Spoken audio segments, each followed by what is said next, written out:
Saludamos a nuestra querida audiencia al contar el día lunes 18 de enero. Nos faltan días, escasísimos días, para escoger el destino del pueblo ecuatoriano. Pero ese no es el tema hoy día.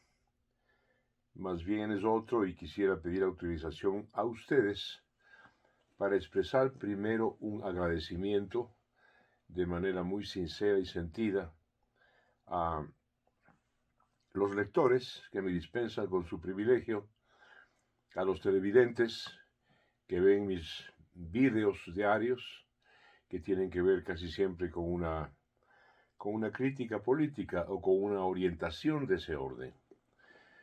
Agradecerles porque fundamentalmente ellos se expresan en una gran mayoría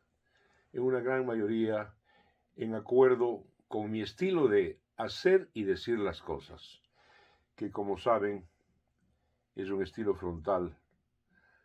Voy a utilizar una vulgaridad. No tengo pelos en la lengua. Y voy a decir algo que puede ser de mal gusto. Alguna vez yo lo remarco. Tengo mis manos limpias. He estado en el poder público muchas veces. He tenido la oportunidad de hacerme rico otras tantas. Y créanmelo, y aquí voy a decir una frase fuerte, muy propia mía. Hay que tener un binomio muy bien puesto entre las piernas para decirle no a la tentación y mantenerse, como hay muchos ecuatorianos a los cuales pertenezco, pues en la riel de la integridad, de la honestidad, viviendo al día con las manos limpias. Bueno, se trata de mi lenguaje. Soy muy cuidadoso con él. Suelo ser frontal.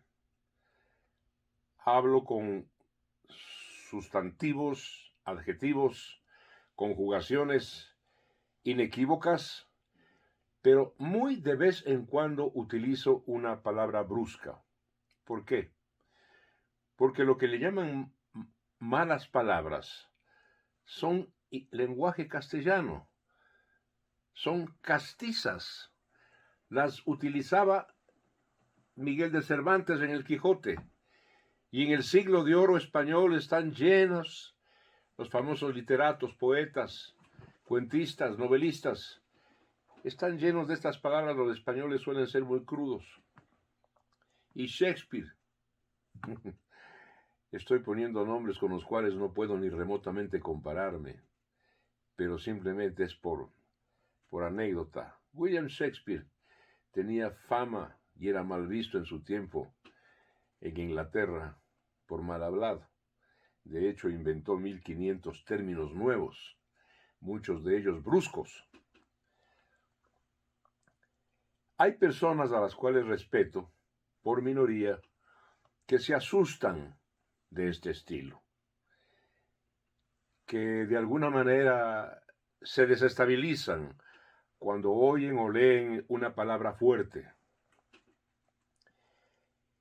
En parte es gente delicada, yo la respeto, pero en buena parte también pertenecen a ese estadio social, a ese segmento social que llamamos trepador y arribista, que cree que el pulimiento en las palabras, el cuidado en los términos, les permite pertenecer o sentirse más propios de una supuesta aristocracia.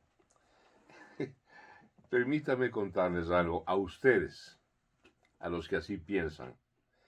Más que contarles, recomendarles un libro. Es de la famosa escritora británica Kitty Kelley. Kitty Kelley. Es esta dama guapa que está aquí. El libro se llama Los Windsor. Ya está borrada la palabra. Era en dorado. Los Windsor. ¿Quiénes son los Windsor? Son la realeza británica. El non plus ultra formal en apariencia, de la delicadeza, del pulimiento, de las buenas maneras, de los protocolos.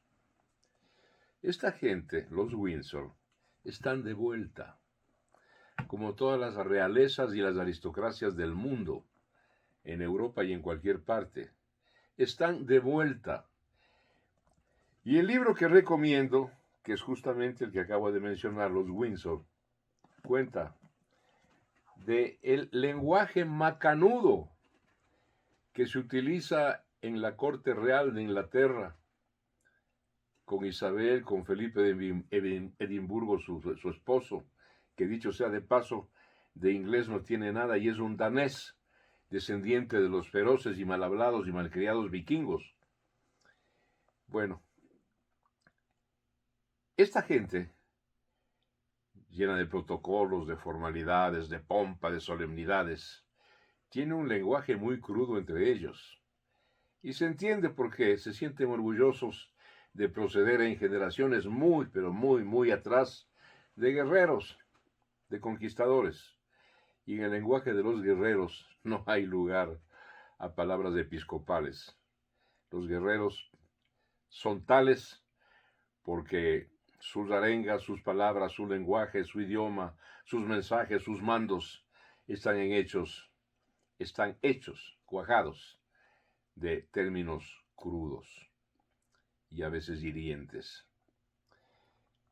Con este antecedente quiero pasar a otro tema, pero que es concomitante con el primero. ¿Saben ustedes por qué razón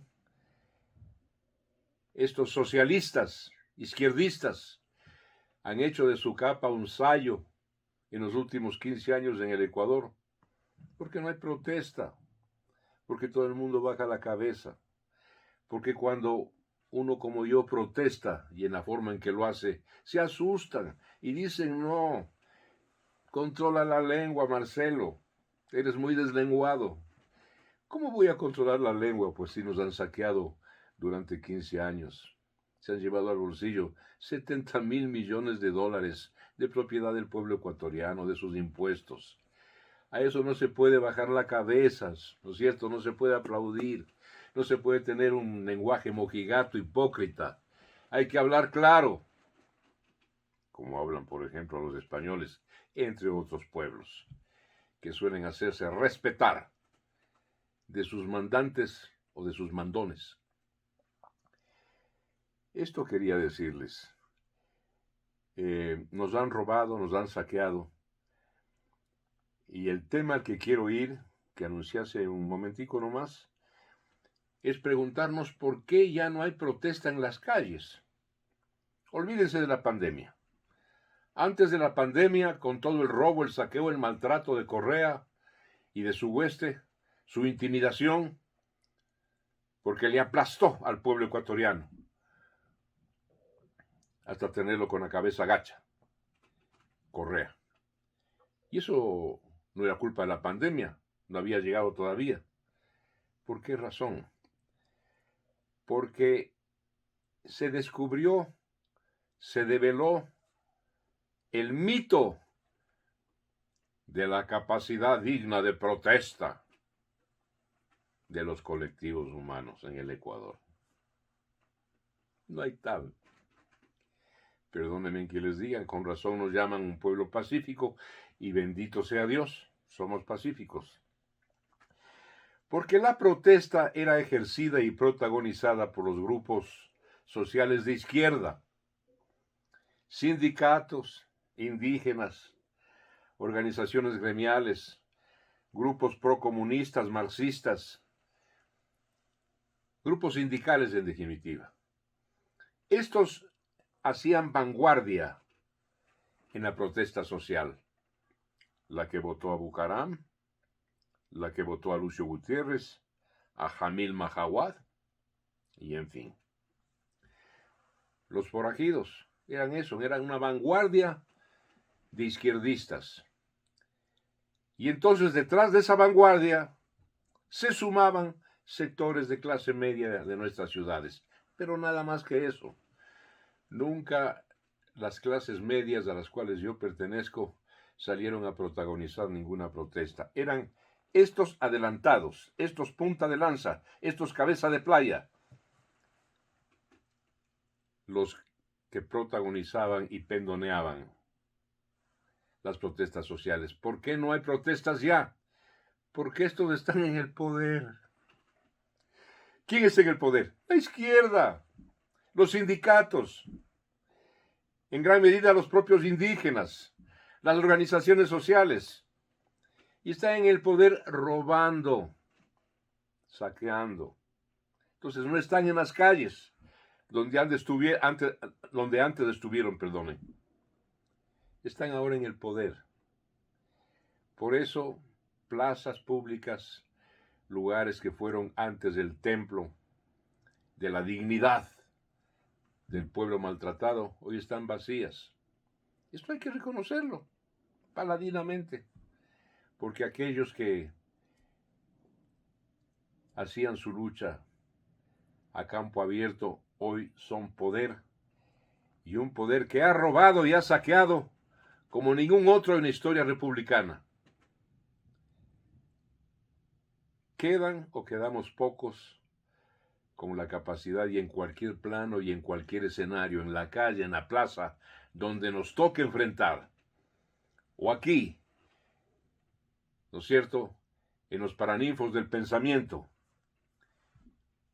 hemos quedado pocos con la capacidad de alzar la voz, de alzar la cabeza y decirle al poder Samba Canuta cuando lo merece. Y no se asusten del lenguaje, porque como dije hace un momento, no podemos tener un lenguaje episcopal para decir no nos roben, por favor. Un abrazo para todos.